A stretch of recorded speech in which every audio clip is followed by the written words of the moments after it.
അഖില ഭാരത അയ്യപ്പ സേവാ സംഘം താലൂക്ക് യൂണിയനും കൊടകര പൂനിലാർക്കാവ് ദേവസ്വവും സംയുക്തമായി നിയുക്ത ശബരിമല മേൽശാന്തി പ്രസാദ് നമ്പൂതിരിക്ക് സ്വീകരണം നൽകി.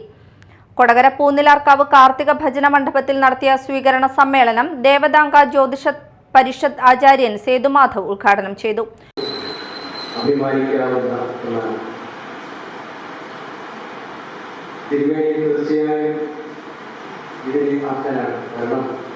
ആ മുഖത്ത് നിഷ്കളങ്കമല്ലാത്ത ഒരു ഭാവവും ഞാൻ ഒട്ടേറെ നോക്കി കാണാനില്ല.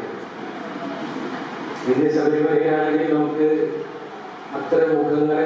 പൂനിലാർക്കാവ് ക്ഷേത്രം ഭരണസമിതി പ്രസിഡന്റ് ഡി നിർമ്മൽ അധ്യക്ഷത വഹിച്ചു. അന്നദാന ക്യാമ്പിന്റെ ഉദ്ഘാടനം ശബരിമല നിയുക്ത മേൽശാന്തി പ്രസാദ് നമ്പൂതിരി നിർവഹിച്ചു. ഇ കൃഷ്ണൻ നായർ, ഭാരവാഹികളായ T Mohanan, E Raveendran, Mini Dasan, P R Subramanian, Mohandas, Rajan T C, Narayanan Marar എന്നിവർ പ്രസംഗിച്ചു. ചടങ്ങിൽ ഇ രവീന്ദ്രൻ തയ്യാറാക്കിയ എന്റെ ജ്യോതിഷ നിരീക്ഷണങ്ങൾ എന്ന പുസ്തകത്തിന്റെ പ്രകാശനമുണ്ടായിരുന്നു.